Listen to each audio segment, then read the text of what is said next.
नमस्कार, आज पनि यहाँलाई हार्दिक स्वागत छ हाम्रो रमाइलो गफको कार्यक्रम ग्ल्यामर गफमा। दर्शकबिन, यतिखेर हामी नयाँ साल 2067 मा छौँ। यस अर्थमा यहाँलाई 2067 सालको हार्दिक मङ्गलमय शुभकामना पनि।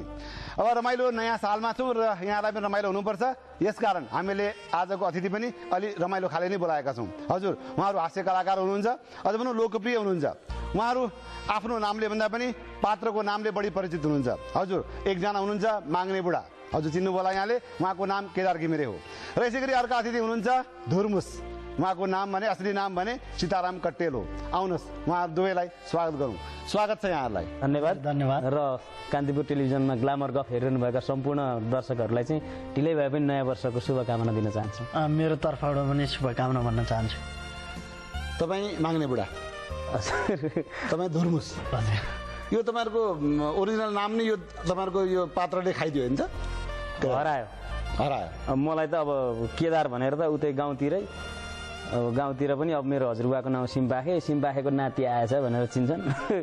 माग्ने बुढोले नै खाइदियो। हजुर, तपाईँको पनि खाइदियो? मेरो पनि सिधै नै थियो।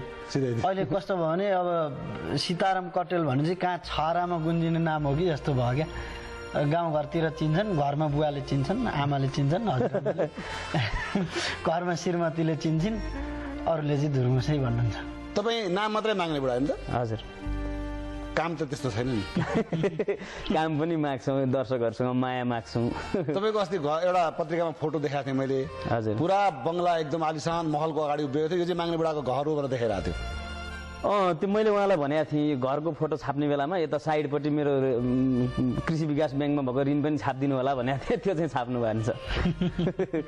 मागेरै घर बनाउनु भयो? धेरै त मागेरै हो। अब छरछिमेकीहरूले यति माया गर्नुहुन्छ कि कसै कहाँबाट बाँस, कसै कहाँबाट ड्रम, कसै कहाँबाट पानी के गरेर नै। बाँसको घरहरू तपाईँको? होइन, त्यो बाहिरपट्टि ठड्याउन बाँस चाहिँदो रहेछ नि। अनि तपाईँ त नाम धुर्मुस, मान्छे त हिरै हुँदो रहेछ नि त? हिरो त खासै हिरो होइन, ठिकै। त्यो धुर्मुस र त्यो हिरोको चाहिँ कस्तो भने त्यो टिभीमा नराम्रो देखिएको कारणले अलिकति तपाईँले मलाई राम्रो ठान्नुभयो होला होइन? त्यो हिसाबमा हिरो देख्नु, त्यसमा म धेरै नै नराम्रो छु, मलाई आफूलाई पनि त्यस्तो लाग्छ। ढाँट्नु भएको हो, तर स्टेज सोमा जाँदाखेरि तरुणीहरूले ह्यान्डसम हुँदो रहेछ भन्छन्। हजुर। पछि लाग्छन् अघि? पछि चाहिँ लागेका छैनन्, तर अब कस्तो भने अब फोन गर्छन् होइन, मनपर्छ तपाईँको कार्यक्रम, तपाईँ मनपर्छ पनि भन्छन्, तर पछि चाहिँ लागेर हिँडेका छैनन्। अच्छा, उहाँले त घर बनाउनु हो माग्ने बुढाले। धुर्मुसले काठमाडौँमा घर बनाएको छ कि छैन? धुर्मुसले छैन। हामीले के सुनेका छौँ भनौँ, 5-7 ठाउँमै घडेर जोड्नु भएको छ अरे। यो सबै हावा कुरा हो। र एक ठाउँमा अहिले सातो बाटो इसी मोडमा भर्खरै उहाँको जस्तै हिसाबमा चाहिँ धेरैतिरबाट उहाँ चाहिँ आफैमा माग्ने हुनुहुन्छ। म चाहिँ धुर्मुस भएको कारणले मेरो पनि ऊ चाहिँ माग्नेमै केन्द्रित रह्यो होइन, जग्गा जोड्नमा पनि सबैतिरबाट ऋणपान मागेर जग्गा जोडिरहेको छु। अब बिस्तारै घर त होला, मेरो घर चाहिँ छ झापा गोब्रादामा छ। होइन, मैले कुरा नबुझेको नि, जस्तै तपाईँहरूको क्यारियर सँगै सुरु भयो। हजुर। एउटै सिरियलबाट तपाईँहरू हिट पनि हुनुभयो होइन त? अनि उहाँले चाहिँ त्यत्रो आलिसान महल बङ्गला ठड्याउनु भयो, तपाईँले चाहिँ सक्नुभयो? होइन, उहाँका आफ्ना आन्तरिक पीडाहरू छन्। बिहा गर्नुभयो, त्यहाँ खर्च भयो, त्यसपछि भाइलाई, उहाँको भाइ जिग्री हजुर आफ्नै भाइ हुनुहुन्छ, उहाँलाई लन्डन पठाउनु भयो, गर्दा पैसा अलि उहाँको चाहिँ छरी। तपाईँ झापाको मान्छे, झापा, तपाईँ हेटौँडाको मान्छे, हजुर, कसरी जुर्यो यो भेटघाट? यात्राकै क्रममा भन्नुपर्छ। यो कलाकारिता यात्रामै म त्यतिखेर रेडियोमा काम गर्थेँ, अनि उहाँ चाहिँ सडक नाटक यस्तै गर्नुहुन्थ्यो। अनि कसले खेलाइदिएला, यसो टिभीमा अनुहार देखाउन कहाँ पाइएला भनेर धाउने क्रममा जितु नेपाल दाइलाई म भेट्न जाँदाखेरि उहाँ पनि त्यहाँ कमलादीमा आइरहनु भएको रहेछ। म आएको थिइनँ पहिला चाहिँ उहाँ आउनु भएको थियो, मलाई थाहा छ। पहिला उहाँ आएर अनि उहाँले स्क्रिप्ट सुनाउनु भएछ, अनि त्यसरी म पनि स्क्रिप्ट सुनाउनु गएको। मेरो चाहिँ जितु नेपाल दाइसँग आरआर क्याम्पसमा चाहिँ सांस्कृतिक कार्यक्रममा भेट भएको, अनि त्यहाँ म चाहिँ दाइ म चाहिँ खेल्नु पर्यो, एकदम इच्छा छ भन्दा स्क्रिप्ट लेख्नुहुन्छ। सबभन्दा पहिला कसलाई खेलाउनु भयो तपाईँले? दुईजनै गीताञ्जलीमा 1 वर्ष जति काम गर्न दिनुभयो, ठुलो गुण लाउनु भएको छ। र हाम्रो कलाकारिताको गुरु भने जितु नेपाल भन्छौँ हामी।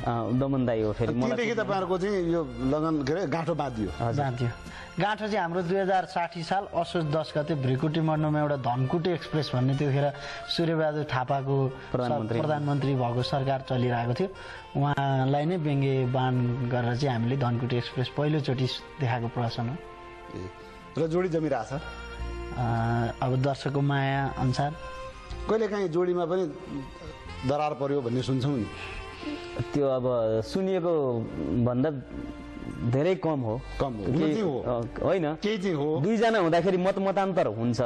अब तर त्यसलाई बढाएर अब एकदम हानाहान बोरे पुरा कुस्ती खेलेर भन्ने चाहिँ होइन, त्यो चाहिँ त्यस्तो होइन। जोडी जमिरहेछ, मिलिनु भएको छ? मिलेको छ। नमिल्या भए त हेर्न अब दाइले बोलाउनु भयो, हामीसँगै आछौँ। अच्छा, मैले तपाईँलाई आज बोलाएको कारण चाहिँ के हो भने टेलिभिजन अवार्ड भइरहेछ, टेली अवार्ड हो होइन? तपाईँहरूको अस्ति मैले एउटा पत्रकार सम्मेलनको रिपोर्ट पढेँ पेपरमा। तपाईँहरूले विरोध जनाइरहनु भएको छ। यस अर्थमा तपाईँहरू टेली अवार्ड 2066 को तपाईँहरू चाहिँ विरोधी। अवार्डको विरोधी नभनौँ, अब हामीले चाहिँ खास त्यो दिन पत्रकार सम्मेलन गरेको चाहिँ कस्तो भन्दाखेरि हामीलाई अन्याय परेको हो कि जस्तो नोमिनेसनमा 5 वटा सिरियल आउँदाखेरि चाहिँ मेरी बात चाहिँ त्यहाँ कतै हुनु पर्थ्यो कि भन्ने हिसाबले हामीले दुखेसो मात्रै पोखेका हौँ। यो विरोध भने हामी अब नेपालमा पहिलोचोटि यो ऐतिहासिक अवार्ड हुँदैछ होइन, र यो चाहिँ निष्पक्ष र यो कलाकारको हितमा हुनुपर्छ भन्ने चाहिँ हाम्रो सोचाइ थियो होइन। त्यही अनुसारले हामीले भाग पनि लिएको। तर जसरी चाहिँ जुन नोमिनेसनको त्यो जुन चाहिँ लिस्ट निकालिएको छ, त्यो लिस्ट अनुसार चाहिँ यो चाहिँ कलाकारकै बिचमा चाहिँ फाटो ल्याउने काम गर्न लागि हो कि अवार्डले होइन, कलाकार बिचकै जुन एकता र कलाकर्मीहरूलाई नै एउटा चाहिँ बायस गर्ने हिसाबमा चाहिँ संरचना तयार पारिएको कि जस्तो बुझ्छौँ हामी।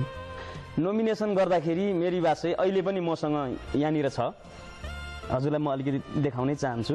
हिजो मात्रै हामीले रिपोर्ट हेऱ्यौँ, जुन रिपोर्टको आधारमा नेपालका सिरियलहरू अहिले 1 नम्बरमा छ, 2 नम्बरमा छ भनेर भनिन्छ। अहिले यो हालसालैको रिपोर्ट हो।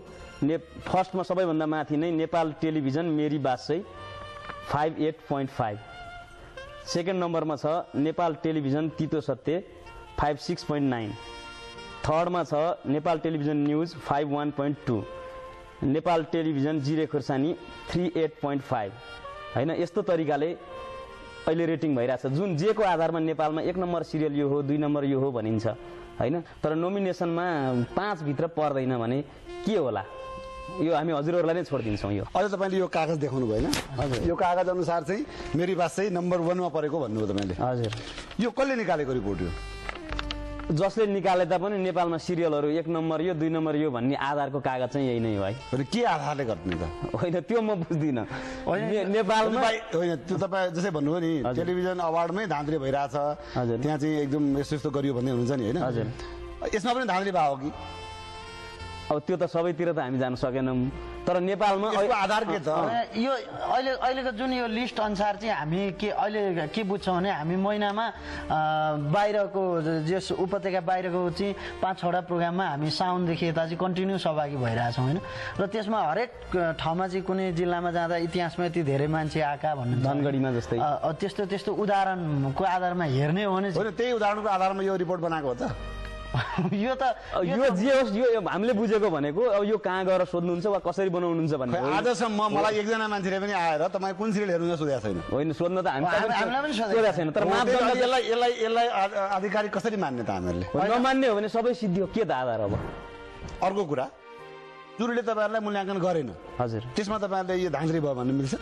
होइन, यस्तो हाम्रो भने कस्तो भने टेलिभिजन कलाकर्मी मञ्च भनेको चाहिँ जुन संस्था छ, टेलिभिजन कलाकर्मी मञ्च भने चाहिँ कलाकारलाई परेको अत्याचार र त्यसलाई कलाकारलाई परेको मार्कालाई चाहिँ न्याय दिने हिसाबमा गठित संस्था, जसले पहिलोचोटि अवार्ड गर्दैछ, जसले जुरी चाहिँ गोप्य भनेर राखेको छ।